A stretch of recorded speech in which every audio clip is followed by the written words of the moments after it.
बोलो आदिनाथ भगवान की जय, बोलो पारसनाथ भगवान की जय, बोलो परम पूज्य आचार्य गुरुवर विराग सागर जी मुनि महाराज की जय, बोलो परम पूज्य मुनि श्री विशोक सागर जी महाराज की जय, बोलो परम पूज्य एलक श्री विनय सागर जी महाराज की जय।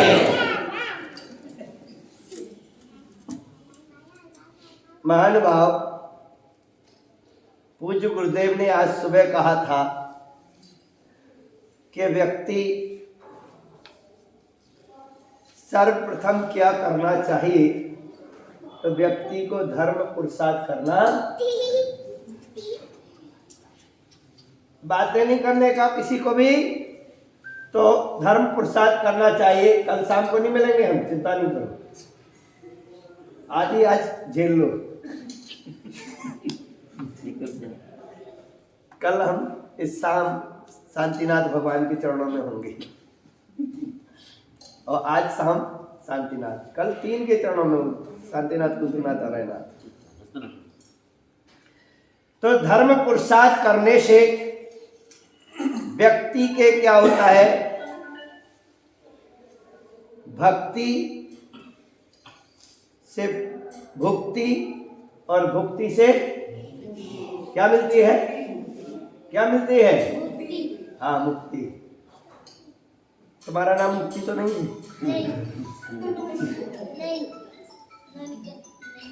नहीं है ना, कोई बात नहीं।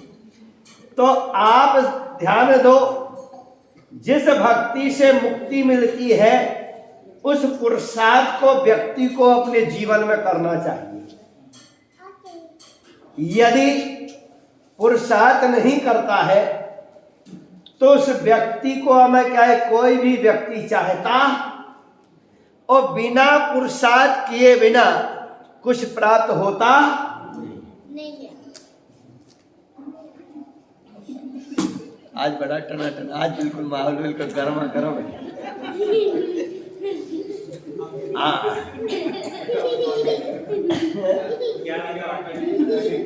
तो पुरुषार्थ के बिना व्यक्ति को कुछ भी प्राप्त होता,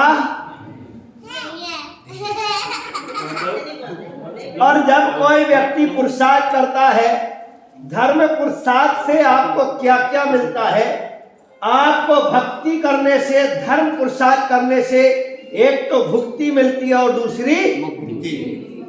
ऐसे मुक्ति का स्थान, मुक्ति का क्षेत्र, मुक्ति का स्थान, मुक्ति का क्षेत्र वह सम्मेद शिखर है। कौन सा है? सम्मेद शिखर। ये हुंडा सर्पणी काल का दोष रहा, एक काल के परिवर्तन का दोष रहा, जिसमें तीर्थंकरों ने अलग अलग स्थान से जन्म लिया और अलग अलग स्थान से, परंतु ध्यान रखना, यदि तीर्थंकर प्रकृति का बंद करना जरूरी नहीं है।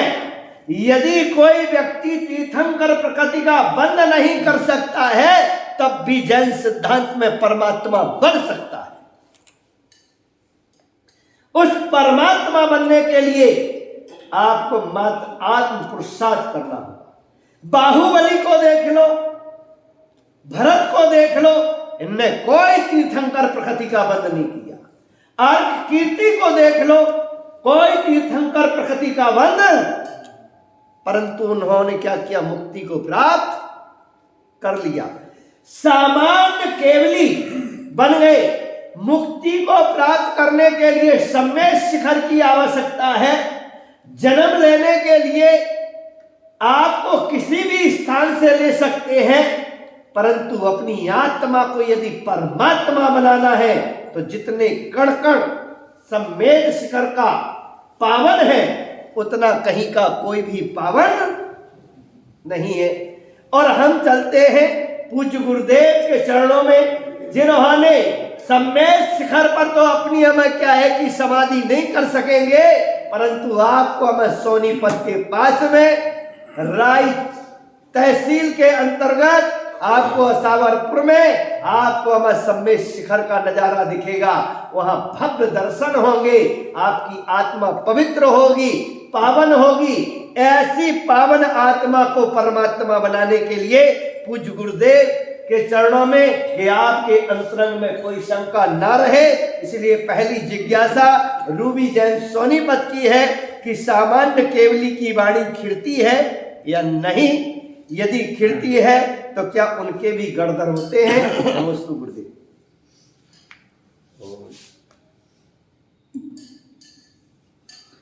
ओम नमः शिवेभ्यः।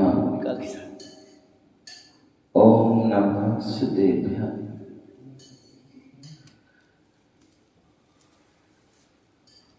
तीर्थंकर भगवान, तीर्थंकर अनंत, जिनके 46 मूल गुण होते हैं,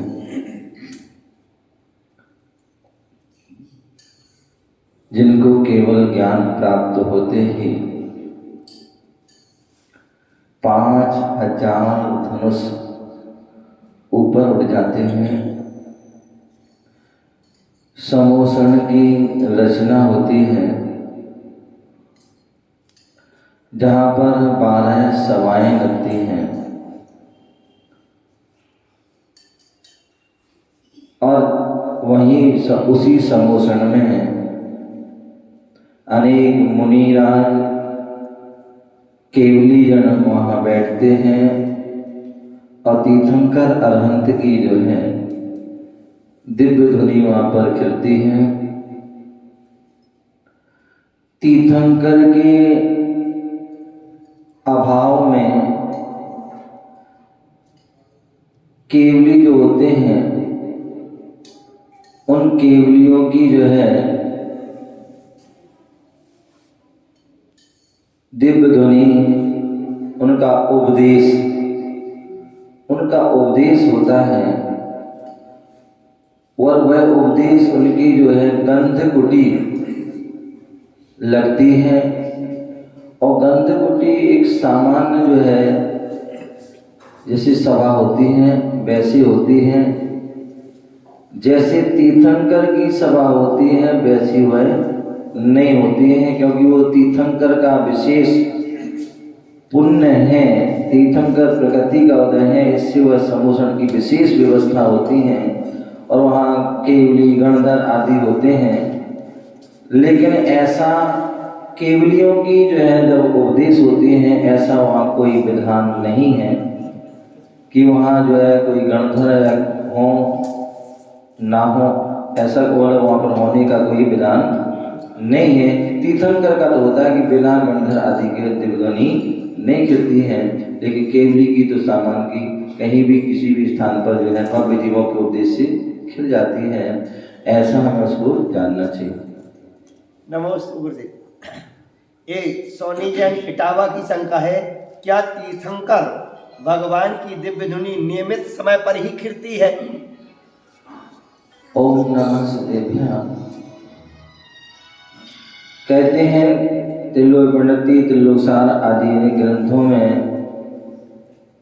या प्रथमान योग आदि के ग्रंथों में भी उल्लेख मिलता है कि 4 संधि काल होते हैं और उन 4 संधि कालों में दिव्य ध्वनि खिलती है। 4 संधि काल कौन से मालूम है? रात्रि का समापन और प्रातः काल का प्रारंभ, 3 घड़ी यहाँ की 3 घड़ी वहाँ, ऐसे 6 घड़ी की वह उत्कृष्ट दिव्य ध्वनि खिलती है। उसी प्रकार प्रातः काल का समाप्ति और मध्याह्न काल का प्रारंभ, समझ गए ना, वो संधि काल है। मध्याह्न काल का समाप्ति और अपराह्न काल प्रारंभ, वह जो है उसका संधि काल है। और वहाँ दूसरा जो है पूर्व रात्रि का समापन और अर्धरात्रि का प्रारंभ, ऐसे 4 संधि काल हैं। और उन 4 संधि कालों में तीर्थंकर की दिव्य ध्वनि कीर्ति है, ऐसा उल्लेख है। दूसरा, तीन समय का भी उल्लेख मिलता है कहीं पर कि तीर्थंकर की 3 बार दिव्य ध्वनि कीर्ति है, प्रातः काल, मध्याह्न काल और अपराह्न काल। चौथा, आदि पुराण आदि ग्रंथों में ये भी मिलता है कि 4 काल के अलावा भी चक्रवर्ती जैसे, भरत चक्रवर्ती जैसे विशेष पुण्यात्मा जी पहुंच जाते हैं तो भी वह दिव्य ध्वनि खिल जाती है। कई बार मैं देखता हूं बहुत से लोगों की शिकायत होती है। क्या होती है? बोले महाराज जो है फलाने महाराज तो बड़े बड़े पैसे वालों से बोले हैं, बात करते हैं, उनको ही अपने पास बिठाते हैं, उनको ही सब कुछ करते हैं, उनके ही सबसे पहले चौके में भी जाते हैं। ऐसे बहुत से लोग, या फलाने व्यक्ति आए हैं तो महाराज उनसे बोल देते हैं, उनको आशीर्वाद देते हैं, मुझसे तो बोलते ही नहीं है, मुझे तो आशीर्वाद भी नहीं देते हैं। तो ध्यान रखिए, पहली बात तो जो हमारे संत होते हैं उनके अंदर ये राग द्वेष नहीं होता है, क्योंकि यदि राग द्वेष होगा तो वैरागी नहीं हो सकते, उन्हें वैराग नहीं हो सकता, तो वो संत नहीं हो सकते। ये हमारी दृष्टि में राग द्वेष होता है और हम जो है अपने अनुसार अपने भाव बना लेते बिगाड़। बोले संत यदि किसी को देख करके बोल रहे हैं तो देखा जाए कि वो इच्छा से नहीं अनिच्छा से बोलते हैं, अपने आप स्वतः ही बोलने की इच्छा हो जाती किसी व्यक्ति। क्यों? वो नहीं चाहते बोलना लेकिन फिर भी बोल जाते हैं। क्यों? क्योंकि वो उस व्यक्ति का पुण्य जो है वो पुण्य वर्गणाएं उसको बोलवाने में जो है सहकारी बन जाती हैं। आपने पढ़ा होगा, भवि भागे जोगे बसाए। बोले तीर्थंकरों का जो विहार होता है, दिव्य ध्वनि होती है, वो भव्य जीवों के पुण्य से होती है। समझ गए ना? तो यदि कोई साधु, यदि आप किसी से बोल रहे हैं तो ये नहीं समझ पैसे वाले से बोल रहे हैं, अभी तो वो उसका पैसे भी पुण्य से मिलता है। क्या? पैसा भी जो है मिल आया है, धन दौलत या वैभव मिला है, वो भी पुण्य से मिला है। हर किसी को वो भी नहीं मिल पाता, तो उसके पुण्य का जो है उदय है, इसलिए जो है बोल रहे हैं, अन्यथा नहीं अपने पढ़ रहे हैं, बोल रहे हैं, अपने जो है ध्यान कर रहे हैं, साधना कर रहे हैं। तो इस प्रकार से कोई हमें विकल्प उसमें कभी भी नहीं लाना चाहिए, और लाते हो तो वो आपके लिए ही हानिकारक है और किसी के लिए कोई हानिकारक या वो कुछ रहने वाला नहीं है, ऐसा हमें जानना चाहिए। नमोस्तु गुरुदेव। नीच गोत्र के उदय वाला, नीच गोत्र के उदय वाला मनुष्य भगवान के सम्मोषण की सभा में जा सकता है या नहीं? ओम नमः शिवाय। जब नरक गति वाला भी, जिसको बंद हो गया, नरकवाती वाला भी जब सम्मोषण में जा सकता है तो नीच में जाने में भी कोई दिक्कत नहीं होना चाहिए।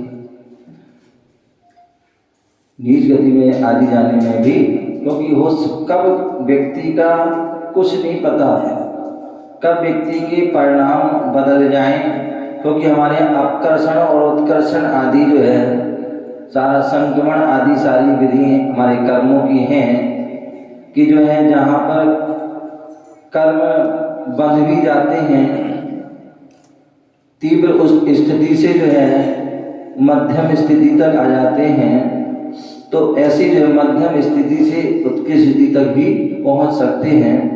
तो इसलिए नीच गोत्र आदि के भी होने पर भी यदि वो जो है सम्मोषण, बस ये है कि सम्मोषण का एक नियम जरूर है कि जो है सम्मोषण के अंदर जाएगा तो वो सम्यक दृष्टि ही जाएगा। ठीक है ना? कई बार मतलब नीच गोद का हो गया लेकिन सम्यक दर्शन हो गया, नरक गति का बंद हो गया, सम्यक दर्शन बाद में हो गया। तो वहाँ अलग सम्यक दर्शन बच एक नियम है कि सम्यक दृष्टि होगा तो ही सम्मोषण में जाएगा, सम्यक दृष्टि नहीं है तो सम्मोषण की जो 12 समाएं अष्टम भूमि जो है श्रीमंडप भूमि है उसमें सम्यक दृष्टि ही प्रवेश करता है, ऐसा हमें जानना चाहिए। नमस्ते गुरुदेव। मनोज भाई जी अपनी शंका का समाधान करें। हैं? नहीं, बाद में बताएंगे। श्री अनंत बुंदी अप्रत्याख्यान प्रत्याख्यान और संजन जो कसाय है,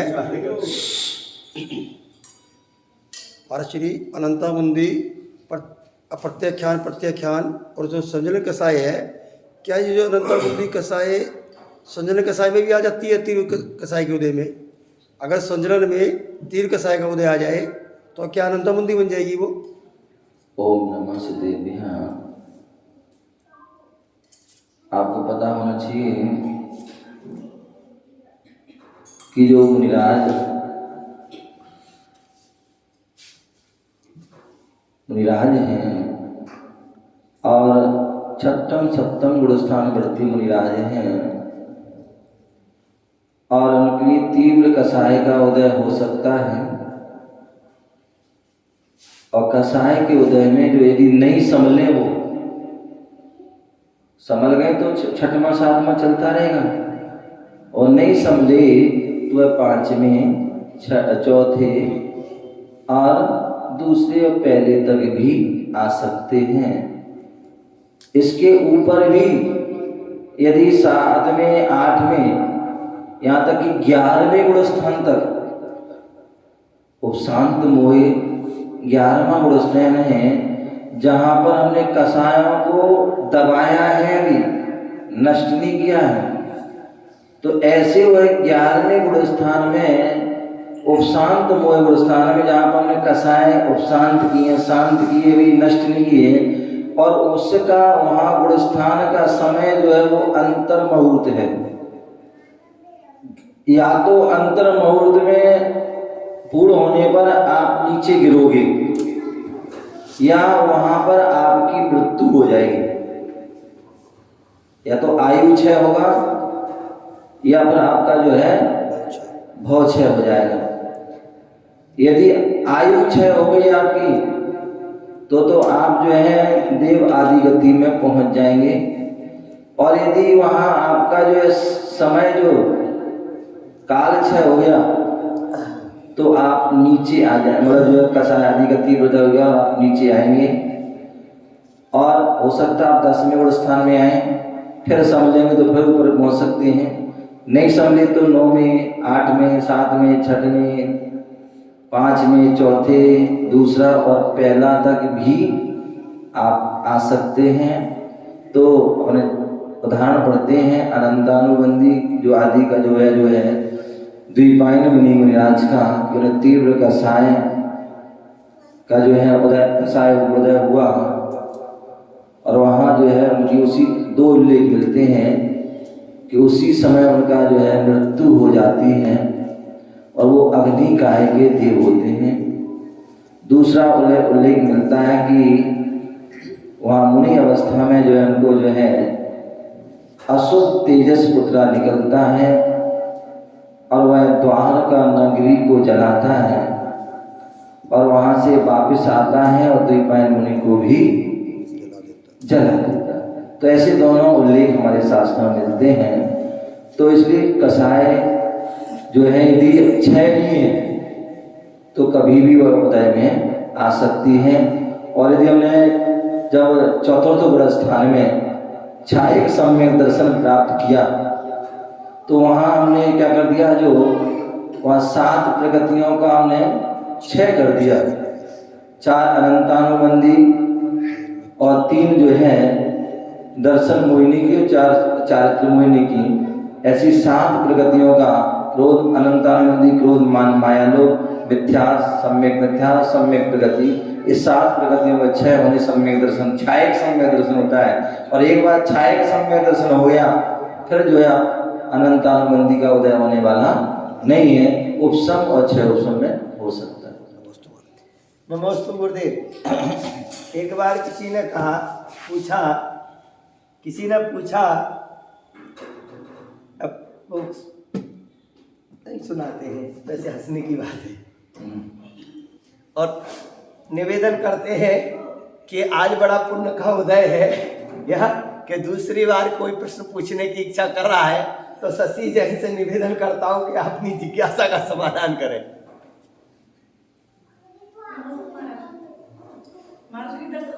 की पूजा की पंक्ति है, विष बेल नारी तजगे जो विष नारी पर विष बेल क्यों बना देते? ध्यान रखिए, हमारा जैन धर्म अनेकांतवाद है और स्यादवाद है, ठीक है ना। अनेकांत में अनेक विवक्षाएं लेकर कथन किया जाता है तो वहाँ पर किसी प्रकार का विवाद नहीं होता है। स्यादवाद में सप्तभंगी के माध्यम से जो है हम कथन करते हैं, तो इसलिए अनेक विवक्षाएं कहाँ कब क्या होना है तो वहाँ पर लगाते हैं। जो बात वहाँ पर कही गई है, नार क्या बोले, विषबेल नारी तज गई योगी अक्षरा, तो आपको पता होना चाहिए वहाँ पर किस चीज का वर्णन हो रहा है। वहाँ पर ब्रह्मचर्य धर्म का वर्णन हो रहा है, और जब ब्रह्मचर्य धर्म का जब हम वर्णन करेंगे तो हम किसी जीव को जब उसको बताएंगे कि जो है नारी क्या है, तो नारी विष की बेल है, क्योंकि विष से ही विषय वासनाएं, जब कोई पेड़ लगता है हम देखते हैं तो कोई बेल के माध्यम से बनता है, कोई जड़ के माध्यम से, कोई किसी बीज आदि के माध्यम से होता है, तो अलग अलग उसकी जो है तरीके से होता है। तो उसी प्रकार जो वासनाएं की ओर हम कहाँ से बढ़ते हैं, तो जहाँ नारी होगी, नारी के लिए इसलिए विष कहते हैं क्योंकि विष के माध्यम से ही विषय, नारी होगी तो वासनाएं होगी, नारी नहीं होगी तो वासना नहीं होगी। तो वहाँ पर जो ब्रह्मचर्य धर्म के धारी होते हैं वो कौन होते हैं, तो ब्रह्मचर्य धर्म के धारी होते हैं वो दिगंबर मुनिराज होते हैं, ठीक है ना। तो वहाँ पर जो है ब्रह्मचर्य धर्म के लिए मुनिराज के लिए बोल रहे हैं कि जो है वहाँ कि आपको ब्रह्मचर्य धर्म का पालन करना है, तो उस जो है जिसके माध्यम से ब्रह्मचर्य हमारा खंडित होता है, किसके माध्यम से, नारी के माध्यम से। तो ऐसी उस नारी के बारे में बताया कि भैया आपको उस ब्रह्मचर्य धर्म की रक्षा करना है तो नारी को क्या करना होगा, विष के समान, जैसे हम विष खाते हैं तो उससे हमारी मृत्यु निश्चित है, उसी प्रकार हम स्त्री का संगति करते हैं उससे हमारी विषय वासना जगेगी, और विषय वासना जगेगी तो हमारा जो है ब्रह्मचर्य धर्म आदि महाव्रत आदि समाप्त हो जाएंगे।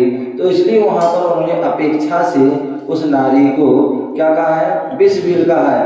हमारे आचार्य मानतु महाराज ने नारी की कितनी प्रशंसा करी बताइए।